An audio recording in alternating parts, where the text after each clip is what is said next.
So hi everybody, I'm Spallone here alongside the professor, live here from Ball Up Tour at Chicago State. And first and foremost, what was it like, what's it like playing in Chicago, and what's kind of your mentality before a game?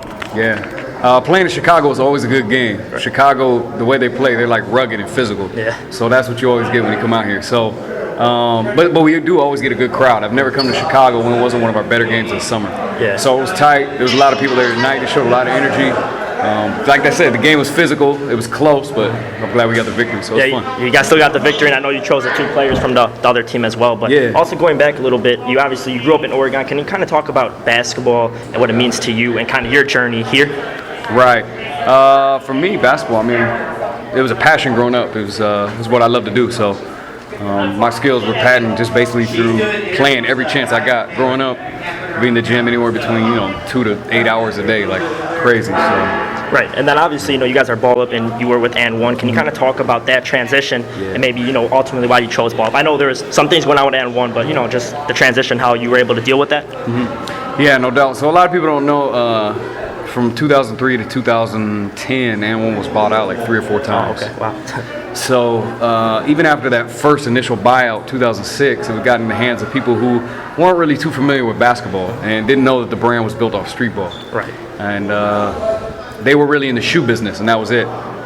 So from there, they decided to brand only NBA and not Streetball. Okay. So whatever they branded with Streetball was very minimal. We finished out the tour for 2 more years, and then it got to a point where they didn't even want to have the tour. So what they did was license it out to somebody, and we do mainly international gigs all the way up until 2010. Wow. So when Ball Up presented the opportunity, basically they wanted to take what And One did, but make the tour the main entity and try to merchandise everything off that instead of having the clothing the main entity and trying to and trying to do everything off that. So when the opportunity was presented, and the way he wanted to do it was clean it up, make the presentation, the live presentation, a little more cleaner, a little more mainstream. Right.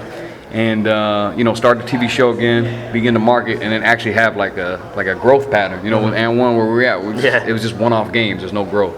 So presenting the opportunity, I had to rock, and I love it. So. Obviously, you made the right decision, like you just said as well. And then, what's that like, man? Just touring all over, playing the game you love, and seeing all that huge fan base for yourself. And I know kind of bringing your own type of style and flavor to Ball Up.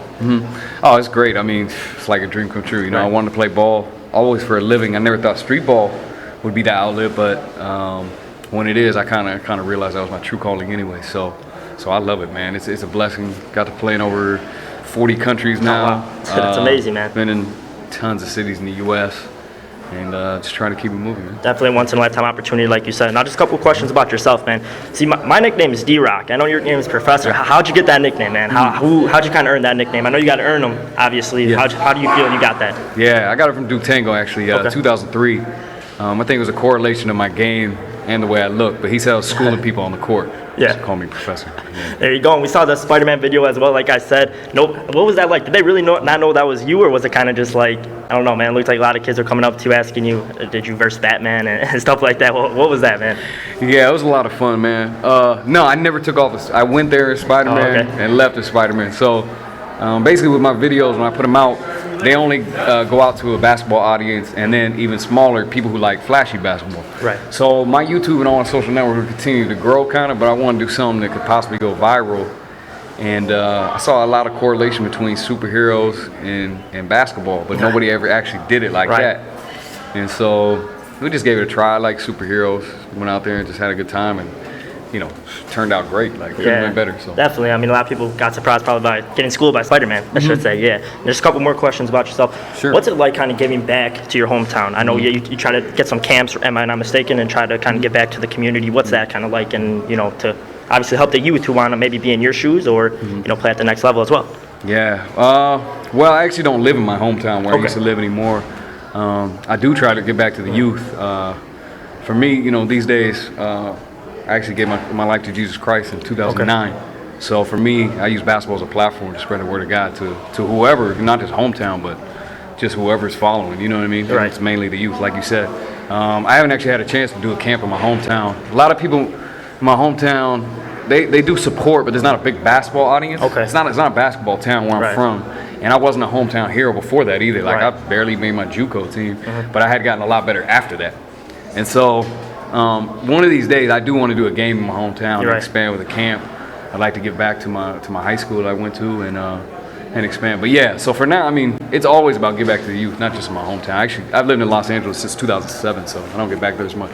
Definitely, I know. I mean, just a couple more questions as well. What kind of pumps you up before a game, man? I know the music's out here. You have the MC out here. Everybody kind of getting pumped. What pumps you up? What music are you listening to, or any particular artist or anything? I listen to like a lot of Christian rock stuff. Okay. I listen to instrumentals.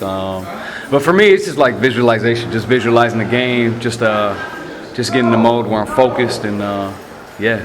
That's good, man. And our last question for you: what's one thing that maybe only some of your close friends know about you that you could share with us, man? Something, kind of secret that only some of your people in your circle know about you. That's a good question. What's something? This is for you, Chicago the Professor, man. So I'm trying to think. Something low key, maybe that nobody expected from you, and Yeah. It's hard for me to think, man. I try to keep it as transparent as possible. On all levels, to be honest. But yeah, I'm sorry, man. It's all good, man. Hey, Derek Spallone, the Professor. Yeah, I appreciate you, man. Thank you. Good question. Thanks a lot, man.